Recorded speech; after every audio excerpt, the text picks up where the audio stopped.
Hello, Yu-Gi-Oh players, and welcome to Yu-Gi-Oh! Business Casual. I'm your host, the RJB0, and welcome to my breaking down of the final two decks at ARG Circuit, Worcester slash Boston. Now, I know you guys are going to be groaning because it was a pair of Dragon Ruler decks, but boy oh boy do I love these two Dragon Ruler decks. I don't think I've ever been so excited to watch a Dragon Ruler mirror match in my life. It actually went really quickly and I was kind of disappointed, but we really got to see the power of these two decks at work.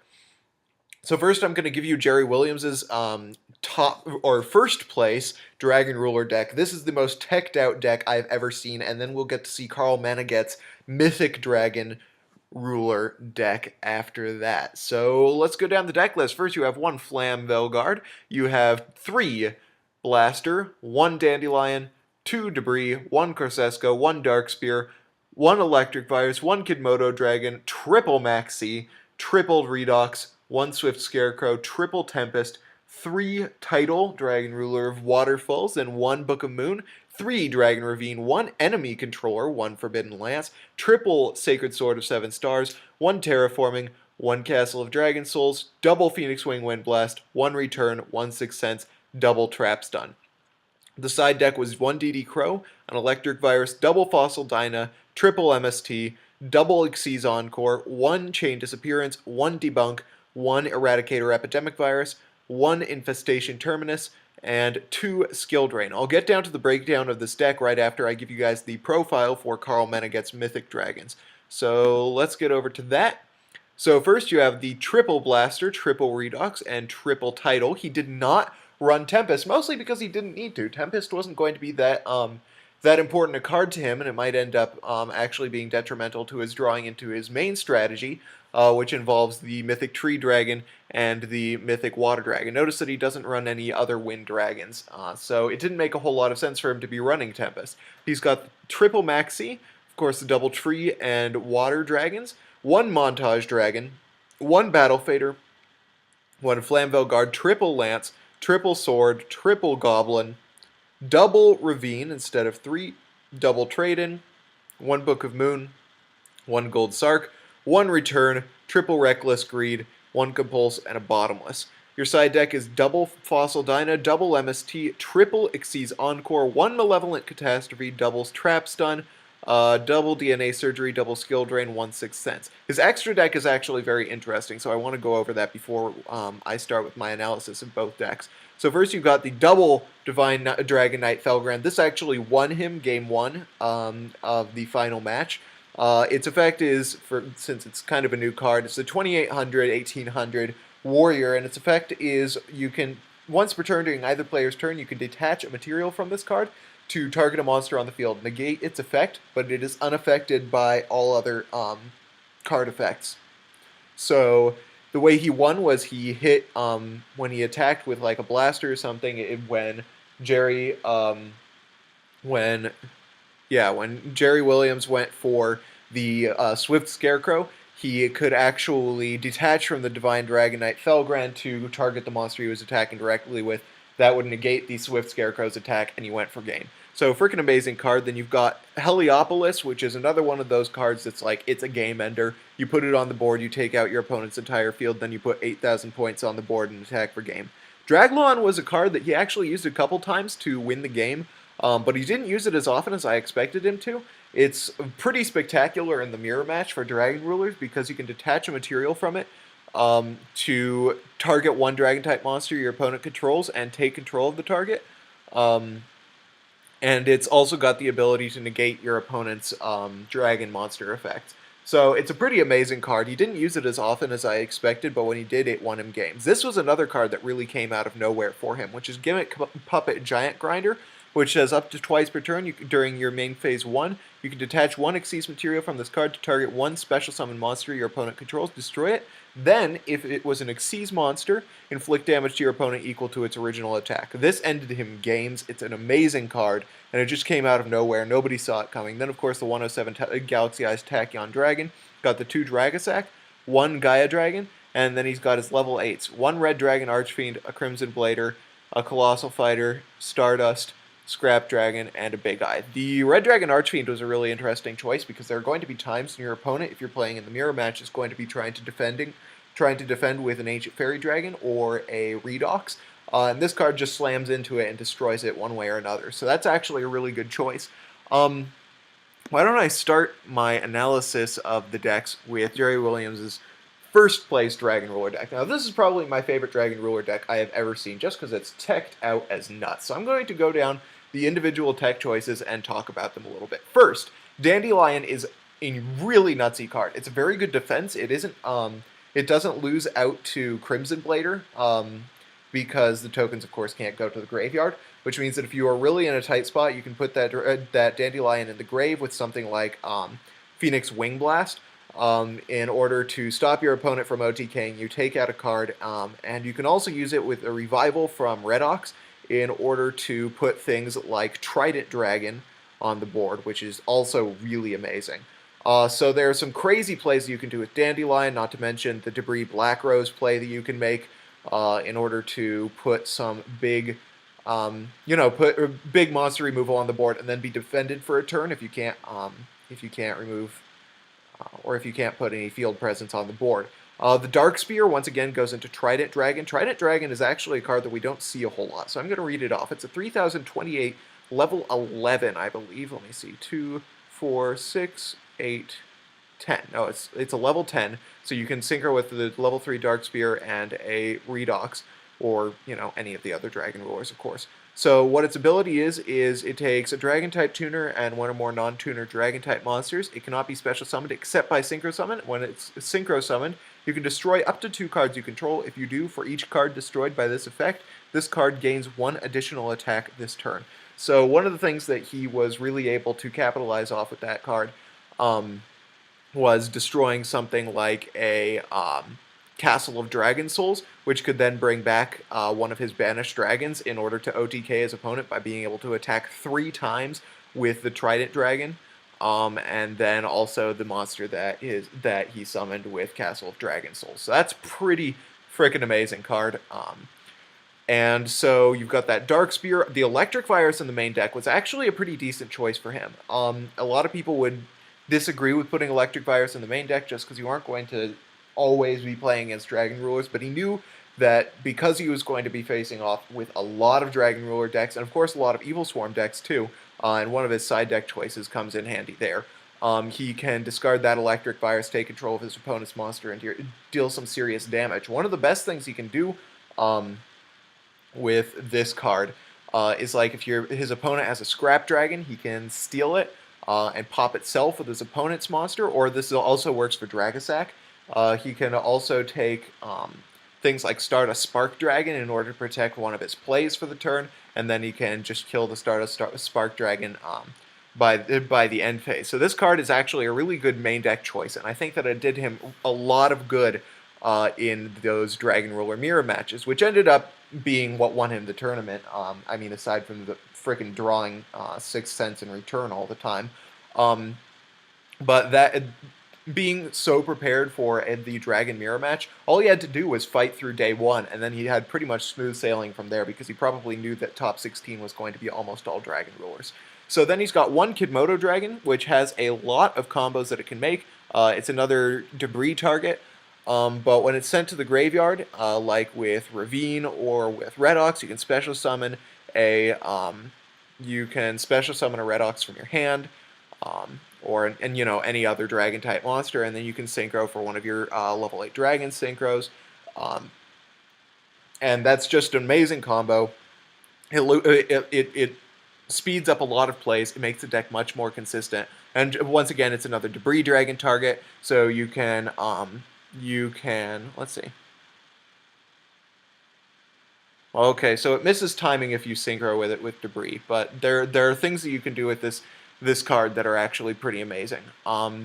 So then you've got the Triple Maxi, which seemed to be really staple. Not a whole lot of people were running those Effect Veilers because there were other outs for cards that you would lose, that you would use Effect Veiler on. The Triple Maxi was really helpful for him today, though, and I think it's basically staple in Dragon Rulers and even possibly every deck right now, just because of how powerful it is against the Dragon matchup.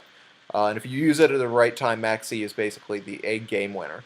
The one Swift Scarecrow actually ended up losing him a game in the finals, but in all reality, he was more likely to face a warning than a Felgrand. And in the long run, it tends to be better to have Swift Scarecrow just because it's a target for Red Ox. It can't get warninged. So that was an interesting choice. It did end up losing him that one game, but of course he ended up going on to win the match. So that wasn't as horridly detrimental to him. And of course the Mythic Dragons were not as common at this event as the regular Dragon Ruler decks. Then he's got the one Book of Moon, which is actually really good in the Dragon Ruler match because if your opponent is trying to go for a level 8 Synchro or something, you can book the either the Dragon Ruler or the Tuner. Usually you would book the Dragon Ruler. Then you can run over the Tuner with a Crimson Blader and stop them from making any plays in the next turn. So that's pretty amazing. And then you've got the triple Ravine with the Terraforming. Once again, if Ravine is basically a win condition for this deck.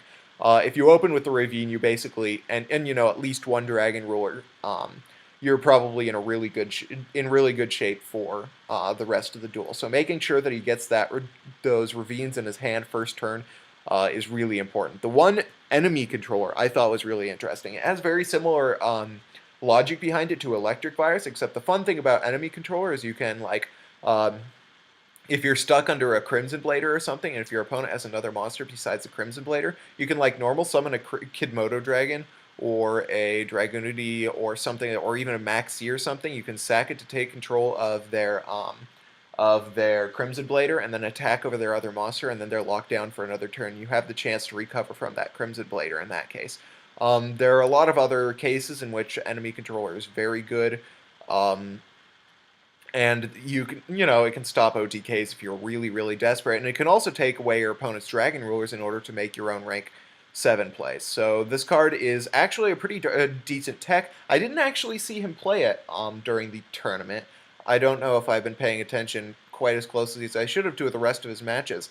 But it seems like a really good choice to me. The one Forbidden Lance I thought was interesting. It didn't seem absolutely necessary, especially with the double trap stun he's got. But one of the things that he was really making sure of was that if you put a Crimson Blader on the board, he could always get an attack through. That's one of the reasons why he has the Book of Moon.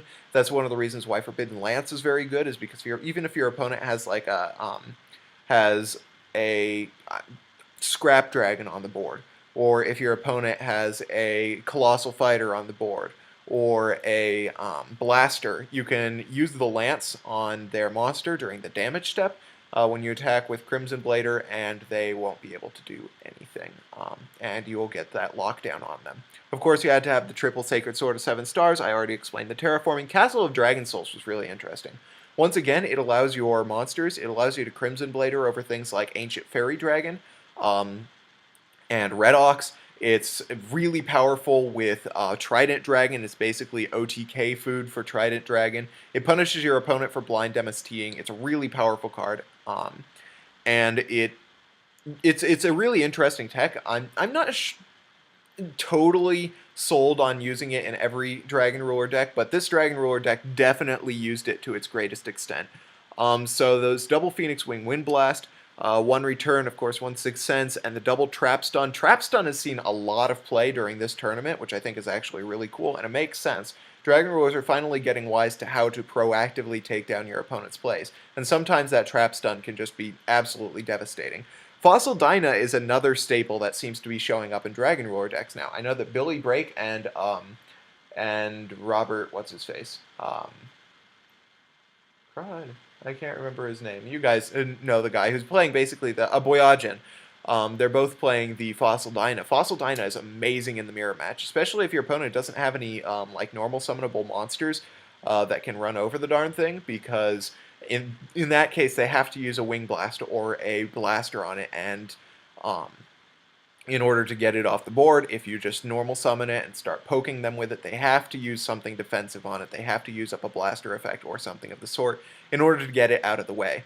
And if you set it face down and your opponent runs into it, sad day for them, they lose their entire field.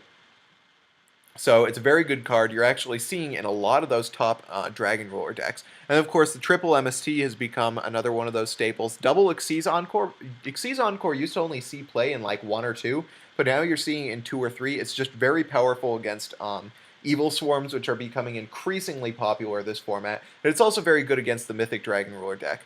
And if you use it on a Mythic Dragon Ruler deck, once again, it does give you access to that Crimson Blader play, which is absolutely devastating to them. Of course, the Eradicator for Big Eye. Infestation Terminus is another thing that makes Electric Virus really good, and it also improves the plays that you can make with enemy controller, because you can take control of your opponent's Ophion and then banish it, and then bounce 2 cards in your opponent controls back to their hand, which allows you to make OTK plays, and it allows you to clear the board in order for you to make plays with your Dragon Rulers. Of course, the double skill drain is basically obligatory. Then you've got the double Ancient Fairy Dragon. This guy made as best use of Ancient Fairy Dragon as you could possibly do. This guy really...